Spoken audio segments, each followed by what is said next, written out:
Hey, I hope you enjoyed part 1 of my playroom tour. This is part 2, and I'm going to be showing you our kind of art area, a kind of seating area where we do sensory stuff and construction, and a kind of nature corner as well.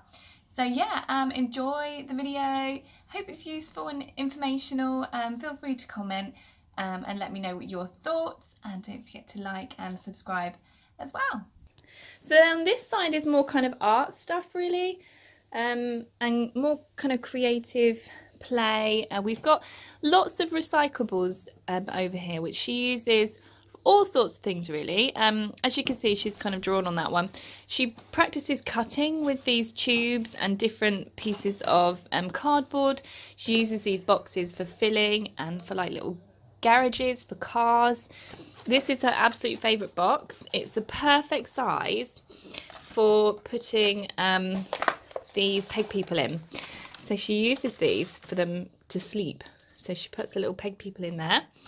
And it's just a little chocolate box that I got for my birthday. But yeah, I love keeping things like this and just seeing how she kind of plays with them really. And obviously it's free, and they're just going to be kind of recycled or thrown away anyway. So this box she was using for posting. This one she uses for sand and kinetic sand. So she'll fill it up and then she'll kind of pull the sand out the bottom and it will take the shape of the tube. So yeah, it's just so interesting to see how their mind works and how they kind of use these kind of resources. At the bottom is our kind of shoe basket, so she can go out in the garden. So this is our Flissat table. We've got our rainbow over here at the moment. But in here I keep kinetic sand and foam. I've decided to keep them out all the time so she can just take the lid off. And in there is her kinetic sand. If you're not familiar with kinetic sand, it's so great. It's basically like mouldable sand like this. It's constantly kind of damp like this, and it doesn't dry out at all, so you don't actually need to keep it like in a tub or anything. So I keep it in there so she can use it all the time, and she's got all her little tools and stuff. So she just take the lid off if she wants to play with that. And then this side I've got some, it's very similar, it's like kinetic sand, it never dries out. It's called magic foam or something, but it's a lot lighter and a lot kind of softer. And obviously it's coloured as well. And it came with these little ice cream cones. So you can make like ice cream shapes with them. You just kind of put them in the little things and they turn out in the shape of ice cream. It's kind of cool. So they're in there all the time. She can get those out whenever she wants to kind of to play with that. And then over here we've got some more recyclables at the end here.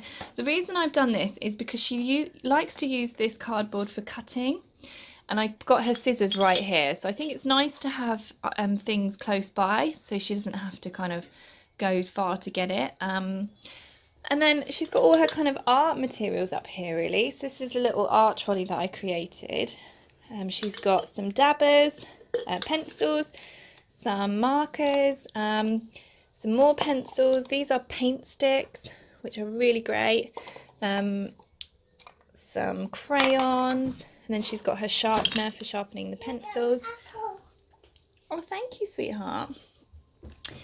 She's got some watercolour paints here and her apron, some glue, and then these are just some little kind of loose bits for sticking, and then she's got some paintbrushes in the pot at the back. And then her paper I keep at the bottom, just attached to a clipboard, and then it's really easy for her to kind of pick up and take away. She doesn't get all kind of like in tears. So yeah, just a really simple art trolley. I'll link everything below, the trolley as well, which I got from Amazon. So over here we've got the bookshelf.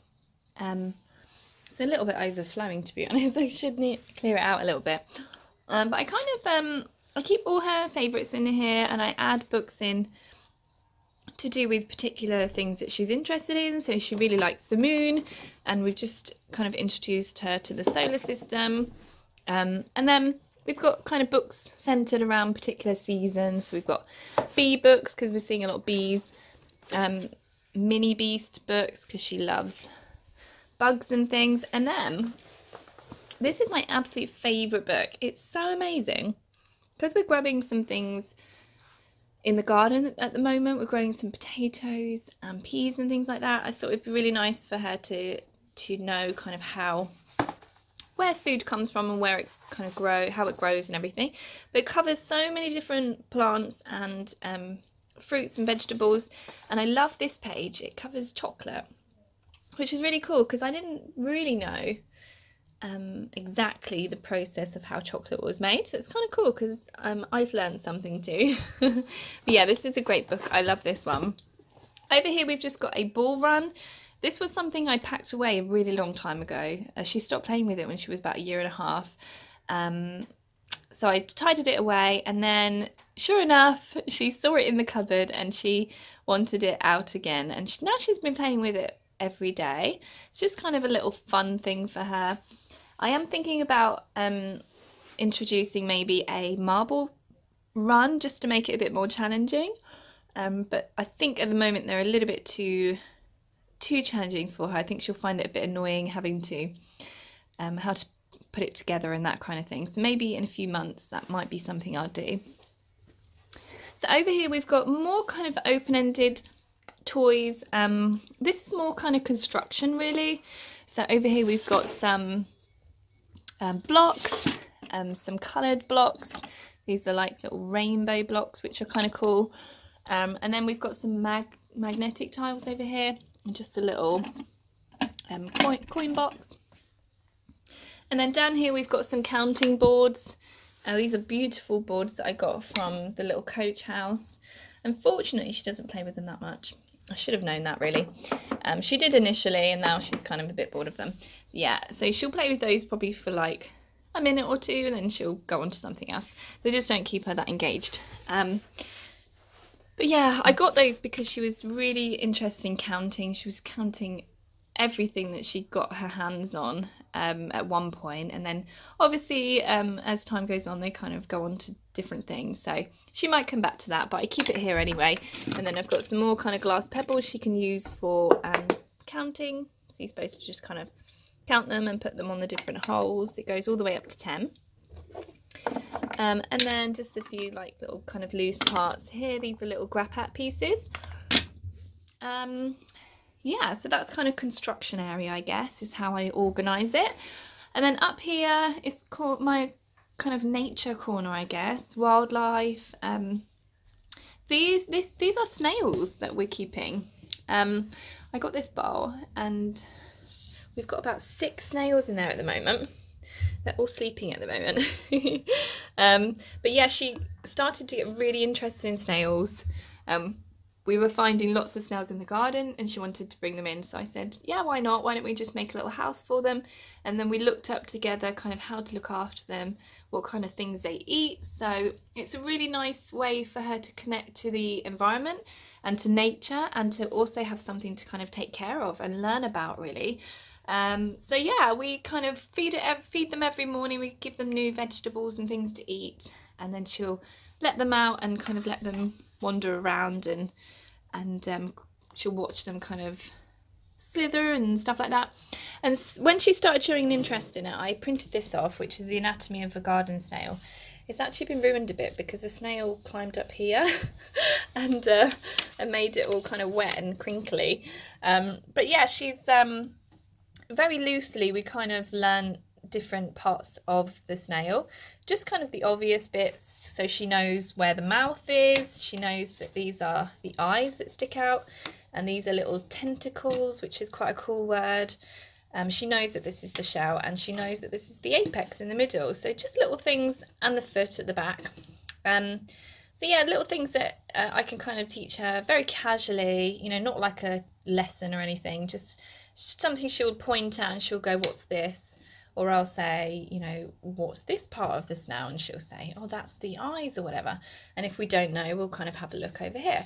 So yeah, I mean, she's only 2.5, so we don't do like full-on lessons. I keep it really casual. It's all about just kind of putting things in their environment that they can explore and show an interest in, and then you be there to kind of guide them really if they ask any questions. That's kind of how I work it. And then over here I've got a little nature pack from the RSPB, so if I'm ever looking for kind of inspiration on things to do nature wise, like making bug hotels or little ponds or whatever we can do in nature in the garden, then I'll kind of get this out. And it's done by season, so there's like spring and winter and all different things you can do. And then we've got a little poster of different trees. This actually helped me more than her, because when we go out for walks I'll spot a tree and I'll kind of take a picture of the leaf, and then sometimes I don't know what it is, so then I'll come back and kind of have a look, and then next time we see it I can talk to her about the name of it and kind of what it's all about, so it kind of helps me to connect her to the environment. And then we've got a little plant here which she can take care of. So yeah, this is a kind of construction and more kind of nature wildlife type exploration area. I've just got a board up here. This isn't a magazine from the RSPB, it just has little activities that they can do in there, and then these are little cards which again have little nature activities that we can do, so I'll just grab those if I need some kind of inspiration. These are Find It cards. They're cards with different pictures on. We take these with us sometimes when we go out for walks, and it's just like a Find It really, and introducing them to different languages, and it's a sensory kind of experience as well. So you'll give a card to them and they have to find something which matches. So you'll say, can you find something really hard? So that she'll go off running and try and find something hard and bring it back, or something bumpy or straight or soft. Yeah, so these are really, really great. There's loads of different ones in there. So we sometimes take those with us. I'll pop them in my bag, and then it gives us something to do when we're out walking. And these are just some kind of feelings cards that I printed off. We don't really use those, that's why they're up there. And then just a little bit of artwork. So yeah, that's kind of that side of the play space. Oh, this is one of those ways to play roads. She's not really interested in it, to be honest. She gets annoyed having to put it together, so that's why it's there. Might be something she plays with in the future, but it's quite good for outdoors. It can get wet and sandy and muddy and whatever, and it just washes right off, and it's really floppy. It's great. But yeah, she's just not that interested at the moment. Then over here we've got lots and lots of artwork. I really need to clear it out and put them somewhere, but I just don't know where to put them at the moment. So I just keep pinning more and more to the clip, and it's just getting a bit overflowing. So yeah, I'm one of those mums that keep everything that she makes, and I kind of need to let things go because I'm going to run out of space. So yeah, to make this I just kind of got some string and then some of these little bulldog clips, and then I kind of screwed it on the end, and it's just a way for them to hang. And I made this this kind of plinth at the top, and then I just kind of painted on it and screwed it into the wall. So super, super simple. And then the last kind of bit of the playroom really is over here. It's just a little table that I had where I put the weather wheel, a little kind of tea set, because we were doing the tiger who came to tea kind of story this morning, and she wanted the tea set out again. It was put away for a while, and this cute little teapot I found at the charity shop. There's me, look, hey. And I got these cute little cups at the charity shop as well. So yeah, charity shops or thrift stores are so good for finding your little gems like these. Yeah, just some more kind of loose parts over here, and that's pretty much it. So thank you for watching, everyone. I hope you enjoyed the tour of our playroom. If you saw my previous playroom, you'll see that it has changed quite a bit, and it's not the biggest of rooms, but I've tried to kind of make it so it's everything has a place, and there's enough room for different resources in different areas for children to move about in. Obviously it'd be nice to have a giant playroom where there's loads of space, but obviously it's not hugely realistic, especially since I live in the UK and houses here are a lot smaller than elsewhere in the world. But yeah, we kind of made use of the space as we've got it, and yeah, we're really happy with it, and most importantly my daughter and children are really happy with it as well. So yeah, I hope you like it. I hope it's been helpful for you. Good luck if you're reorganising your play spaces.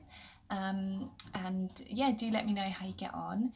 And thanks again for watching. Don't forget to subscribe if you're new to my channel. I'll be posting my next video within the next few days.